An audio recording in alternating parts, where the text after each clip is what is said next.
Jimmy Johnson eyeing his 6th straight title. But regular season points leader Kyle Busch, 4-time NASCAR champion Jeff Gordon looking to be the top contenders to knock him off. The chase for the NASCAR Sprint Cup begins with the Geico 400 at Chicago. Coverage begins tomorrow at 1 Eastern on ESPN with NASCAR Countdown presented by Napa. 2nd down and 6 for UCLA and down 3 touchdowns. Would you think about up-tempoing things a bit offensively, or do you still like huddling up and doing what you do? I do think you pick it pace up a little bit. I mean, they're taking an awful lot of time between plays here, UCLA. Rijo wide open, had Rosario and threw it behind him. And that looked like a pitch and catch first down waiting to happen. And Rijo could not hit Rosario.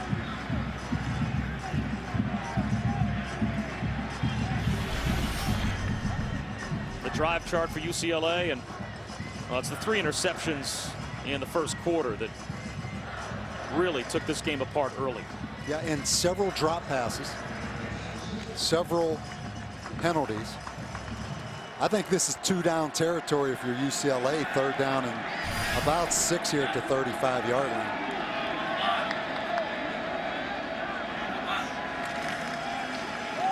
They'll run it with Franklin. He's got the first down. So a 3rd down conversion for the Bruins. A gain of 9 for Jonathan Franklin.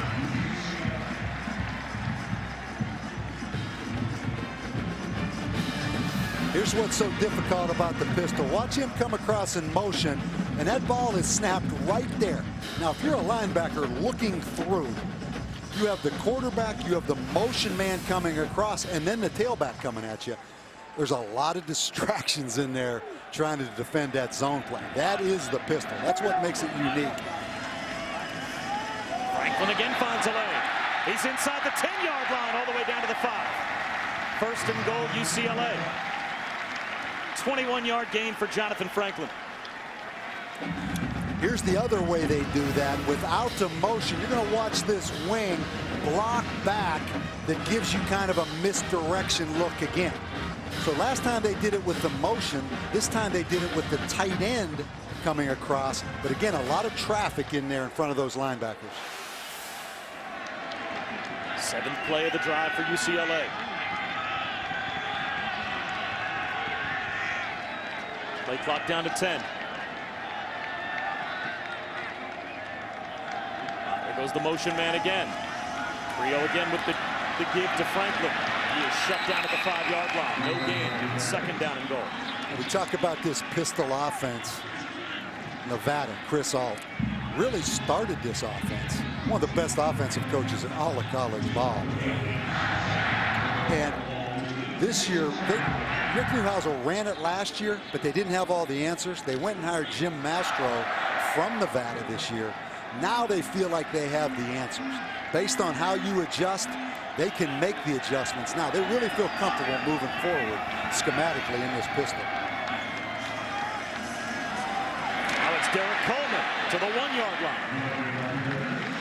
It's funny because the novice would look at the pistol and say it seems as if you want to back the player up in the modified shotgun, as we have an injured UCLA Bruin, in order to throw the football. And Sean Scheller, a backup weak guard on the ground for the Bruins. But Rick Neuheisel said we employ the pistol because we need to be a better running football team, that they were a woeful run football team with a pro-style offense last year. And why does it make it that much easier and more effective to run the ball rather than adding to your passing offense the way that from the outside looking in you think it might? Yeah, I mean, I think there's a lot of reasons why it is. It's interesting, though. He had Norm Chow as his offensive coordinator, who is the ultimate pro-style offensive coach. With Norm Chow here, they decided to go the pistol because they just could not run the ball well enough. But the pistol gives you so many variations with the quarterback in the shotgun. You still get the advantage of being in the I formation almost, because the tailback is right behind the quarterback, where most of these shotgun teams, all these shotgun teams, the back is offset, which limits your runs which direction he can go. So you get some I formation out of it. Then you add all those motions and that jet motion. That's what the pistol is. Plus, it's a great play action offense. Interesting to see down here in the red zone in the 3rd and 1. They stay in the pistol, which is always a little bit different to me. Here you see them in more of the true spread with the back offset. 3rd down and goal at the 1. James in motion. Instead, it's Coleman. Tries to crab crawl his way to the goal line, and he's short.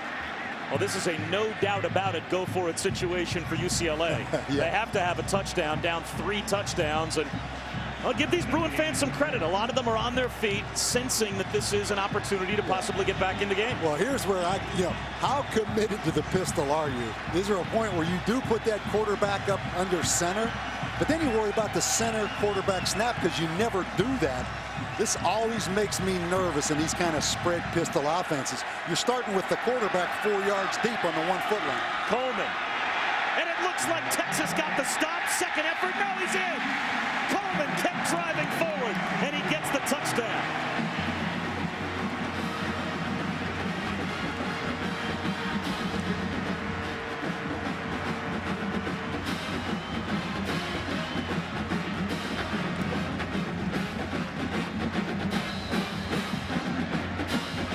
Got to give UCLA credit.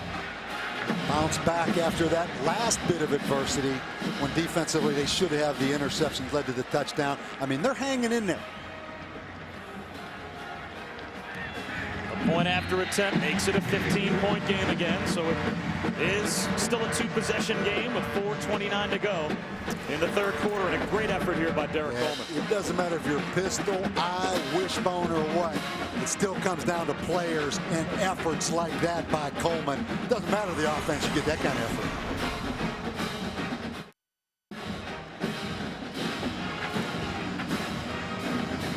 Well, these UCLA fans are not giving up hope here at the Rose Bowl. It's a road test weekend. Texas to this point passing the test, but it's still a 2-possession game. 35-20. The Longhorns on top of UCLA. Bob Shoes and Bob Davie, Samantha Steele here in Pasadena, and Mac Brown's team again surrenders a scoring drive to keep UCLA in it. Get the feeling in this game. Texas was only 1 turnover. That was on the punt return, muff punt return by Shipley. If UCLA can force a turnover, there's a lot of ball left in this game. So far, Texas offense, no turnovers with a lot of young players on that field. Goodwin from the goal line. Right into a pile at about the 20, and he's brought down at the 21. Let's take a look at our good hands play brought to you by Allstate. Now, to be clear, for the folks at Allstate, we're not saying that Sheldon Price had good hands here, because he did. We're crediting number 1, Mike Davis. After bad hands, there's some good hands. Followed by the trick play touchdown. And DJ Grant's had some good hands today. He's got 3 touchdown receptions. Mike Davis staying with that football on the 45-yard completion off the deflection, kept it alive, and now back to the offense for Texas. Trap hand off to Shipley. Breaks a tackle. Jackson Shipley's got a first down. I really like the way Brian Harson's calling this game for Texas. I mean, he is taking advantage of the skill he has. Not playing it too close to the vest. I mean, right now, UCLA trying to scratch back into this game. There's a temptation just to button it up if you're Texas and run it right at him. It's giving you a lot of different little wrinkles. Little bubble screen to Shipley, and he uses the stiff arm to pick up 2 yards. That was a great catch by Shipley right there. And a flag down. Sheldon Price drove him out, and the flag thrown on the sideline where Price made the stop. Is this for a little extra on the shove out of bounds? This could be a big penalty. Personal foul, face mask, number 22. 15-yard penalty, first down. Wow. Yeah, you've heard of momentum breakers. UCLA provides their own momentum breakers every time they have a chance to get anything going. So Sheldon Price, who couldn't come up with the interception on the last Texas possession, now commits a personal foul that puts the Horns in plus territory. You just can't have that. You're down 2 touchdowns. You cannot make that mistake. The toss to Malcolm Brown. He keeps fighting for yardage. That is one strong true freshman right there as he picks up close to 8.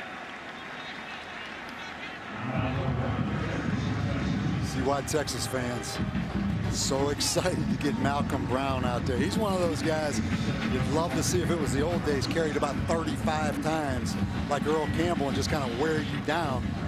That's not the style of this team right now, but it's pretty exciting thinking about that prospect in the future. Gets better and better every week. He had 68 yards against BYU, 86 in the opener against Rice. Now he's over 90. As Cody Johnson comes up about 2 yards short of a first down. A big third down coming after we check in with Robert Flores. All right, Bob, what was a close game in Lincoln between Washington and Nebraska has turned into less than that. After Washington's kick return team cannot corral the kickoff, Nebraska covers at the 1. Burkhead takes it in there close for his second touchdown, and the Huskers are up 34-17. Notre Dame opening up their lead 28-10 on Michigan State. Well, Robert, big third down and 2 here for Texas. They'll give it to Malcolm Brown.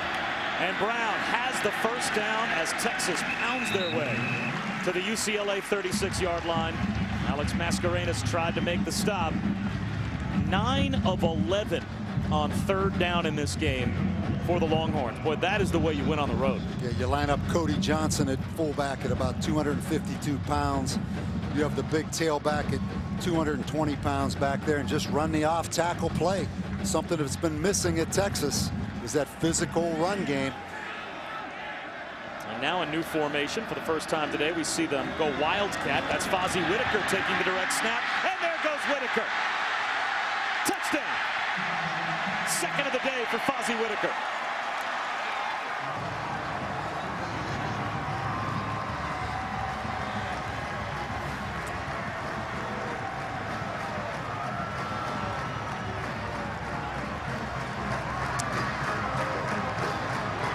We've been talking all day about the impact of these young players for Texas. 18 true freshmen that are in the lineup for Mack Brown. You've got the sophomore quarterback in Case McCoy making his first ever start. How about Fozzie Whitaker? 2 touchdowns. You turn things over to your senior at times on the road. Again, Brian Harsin, the offensive staff of Texas. It's Whitaker in at quarterback. They run the quarterback counter. They have given UCLA a lot of different looks. Let's take a look at this play. Whitaker's at quarterback. You're going to get the motion across. He's going to fake it, run a quarterback counter. They pull the backside guard and tackle. This is an excellent design play. Misdirection. You see the backside guard and fullback pull around. He goes unblocked. A fresh-legged Fozzie Whitaker, but credit the play caller. We've seen a lot of different looks. That's the 3rd different guy we've seen take a snap from center today. A lot of UCLA people down here leaving right now.